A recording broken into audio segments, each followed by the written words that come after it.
Hello everyone and welcome to another lesson for Adobe XD for UI UX. And for this lesson, we will be going through the tools and utilities which are available to use in Adobe XD. So let's go ahead and get started. So as you can see, I have Adobe XD here opened up and I created a new file and I renamed the new file tools and utilities. So how do you rename a file, for example? So if I were to go to home, click home here, as you can see home over here.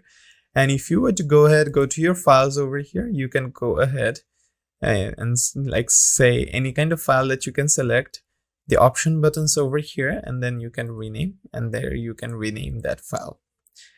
It also works with any concurrent file that you are editing or creating at this point. Like present time I'm using this, I can go ahead and rename this and it will also update over here as well on the top. So let's go ahead and get started with what the tools are here in Adobe XD and some uses for them.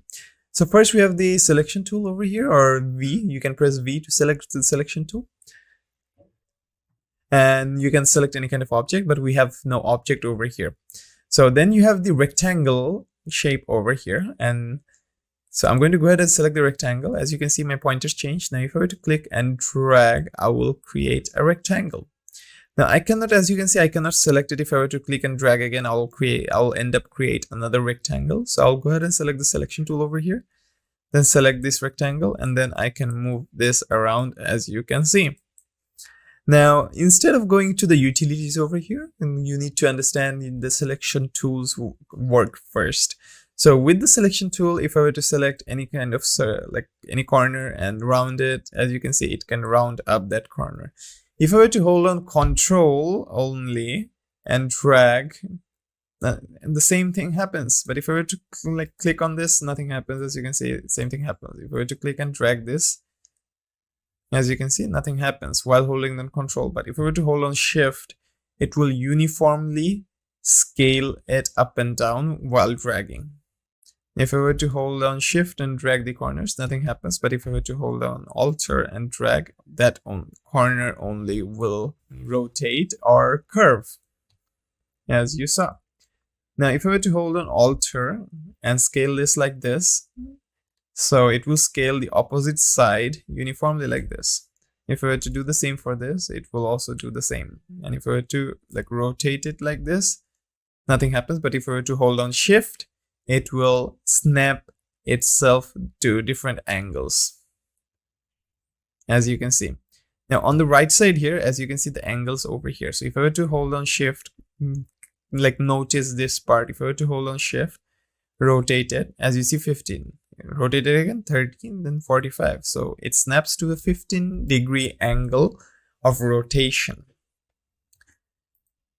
Now you can right click on it and you'll have a lot of other options over here. But before that, let me go ahead and go through some of the options and utilities and tools that we have on the right side panel over here. So at first you have the component over here, which I will be explaining on in a later lesson. You have the transform where you can change the width, change the height over here. So let's say I give 400 by 400. So I will have a perfect square. Once I hit enter, there you go. And now I have a perfect square. Now the X and Y here basically determines the position. This is the X axis, if the horizontal, this is the Y axis, like the vertical.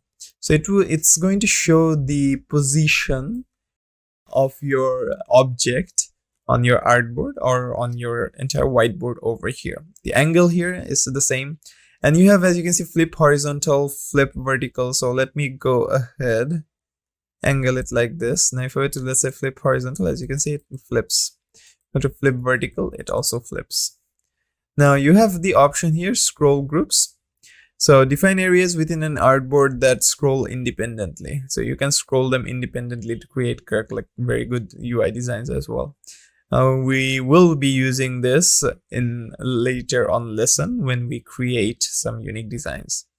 Then you have the vertical scroll. Then you have the horizontal and vertical scroll for both. These scroll options here, I'm going to go through them separately later on. Then on the layout over here, if you were to hover here, as you can see, you can define how groups on objects resize the canvas. So I gave like responsible resize over here, so it's going to be more responsive depending on where I put the design on. Then you have the opacity to 100% over here. You have the blend mode to normal. You have the same radius for all corners. You have the different radius for each corner. If I were to select this, I can manually change the radius for each corner. Then I have the fill color over here where I can change the color as I like. And as you can see, it updates in real time as well.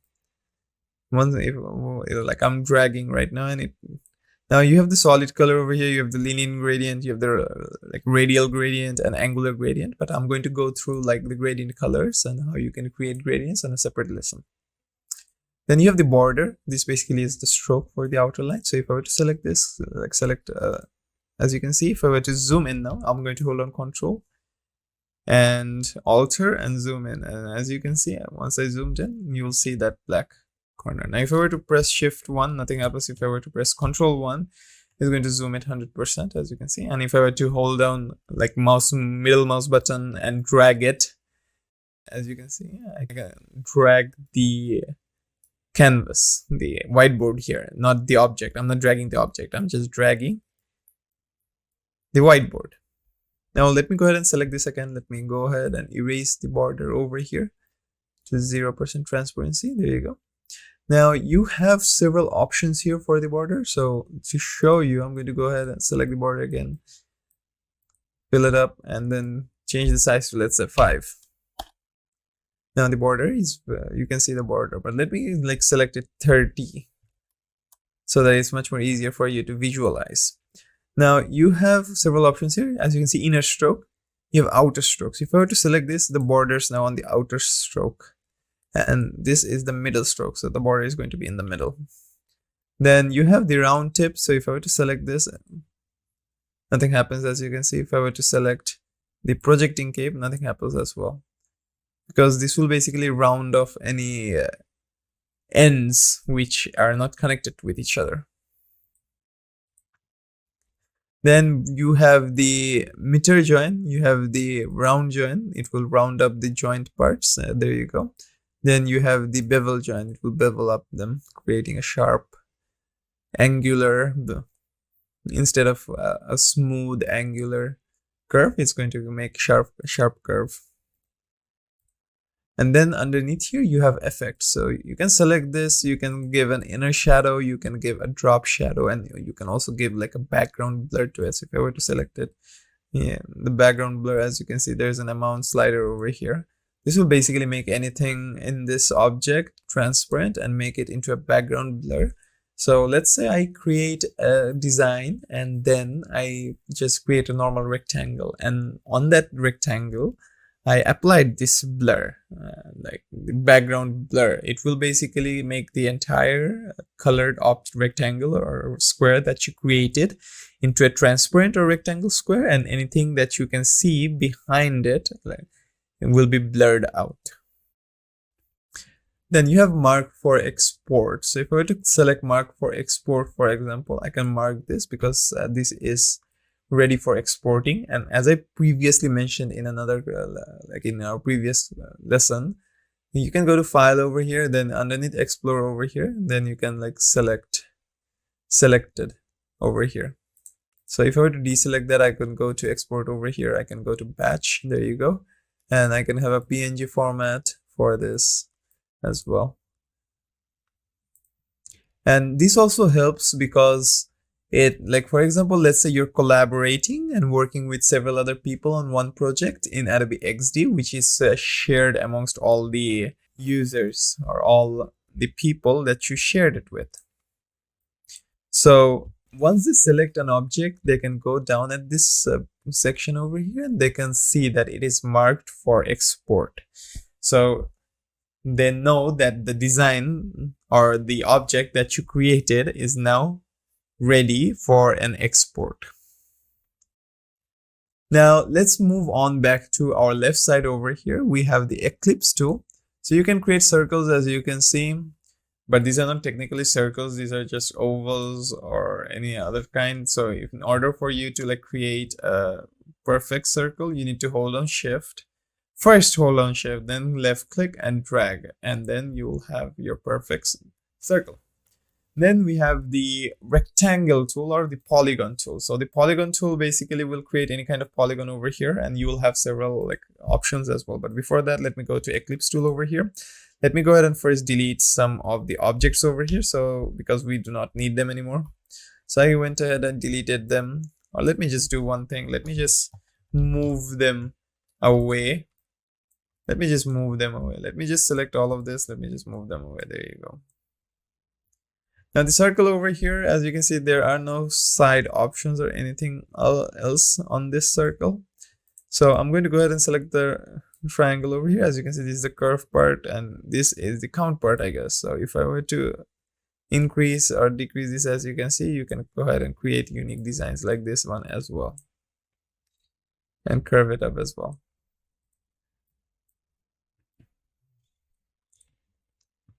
Now, going back to the circle over here, as you can see, there are no other specific options, but you can go and select, let's say, repeat grid. So ungroup grid, it basically groups up objects together. Then you have the blending mode, and you can like change the blending mode however you want over here. But if I were to right click on it, as you can see, I can copy it, paste it, lock it, hide it, group it. Or if I were to select other objects together and select the group, it will group them together. Then you have online stroke, you have outline stroke over here where you can outline or create a border around the object. Then you have make component, add colors to assets, mark for export, bring to front, bring to forward, select back, send backward, and send to back. So you have several options there as well. Then we have the line tool over here. So if I were to like use the line tool like this, I can go ahead and create a line. If I were to use the selection tool, select the line tool over here, for example, you will have not that much options over here, but you can go ahead and right click on it. You can create like components. It's basically the same as this panel over here on the right. Then you have the pen tool. So the pen tool is basically you can go ahead, create your own little world.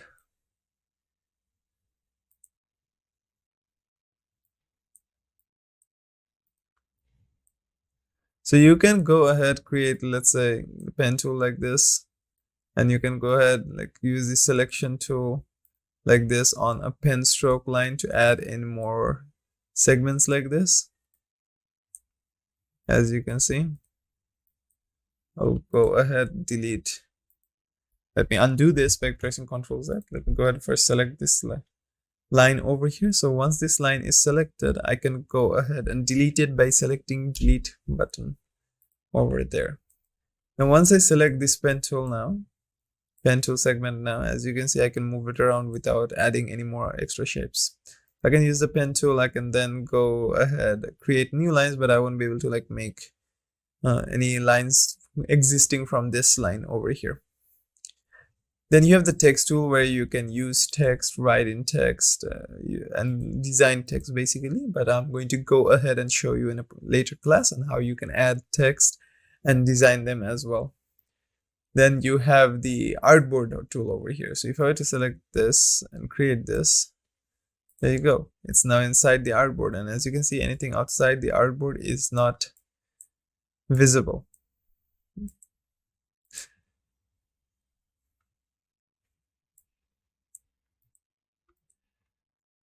Then you have the zoom button over here. So I can go ahead and zoom in how much I like. I can also press and hold on Alter, which will give me a negative zoom effect. So if I were to click on it and zoom out and zoom in again, as you can see, you can only see this because this is inside the artboard. You can also select the artboard over here, double click on it, rename it, or you can go ahead and select this and delete it. But if you were to delete it, everything inside that artboard will be deleted as well.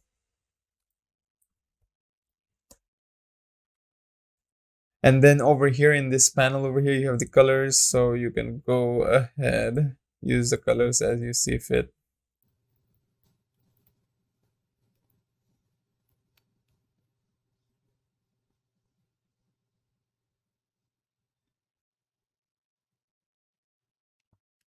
So under here, you have the colors panel over here, and you have the character styles, components, and videos as well, which you can use. But these are the libraries, are the document assets. So anything that you have here, which are videos, and anything that you have imported will also show up over here as well with your ones, alongside your ones.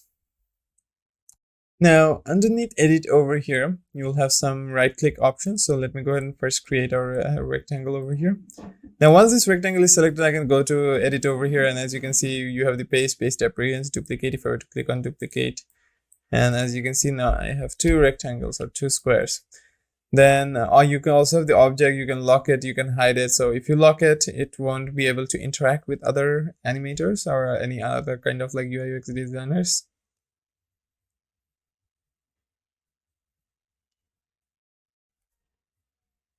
What I meant to say is if you were to lock it, you won't be able to select it anymore. So if you were to lock it, let's say, I can select it, but I cannot interact with it. Like as you can see, I cannot interact with it. Previously the animator and the designer part was just like a joke. If you get it, that is. So if you were to like lock this, collaborate, and like if you're like new and the other collab person is new as well, you won't be, or they won't be able to like select it, and they will be like, how do I do this? It's like that. So anyways, back to our main topic, you can go to object over here, and then you can also unlock it again by pressing Ctrl+L. And there will be some times where you won't be able to select locked objects right by like dragging it inside your box and selecting it like that. So you need to go to the layers and then select it, which I will also show you how the layers work in a separate lesson. So that will be all for this lesson for the tools and utilities in Adobe XD, and I'll be seeing you in our next one.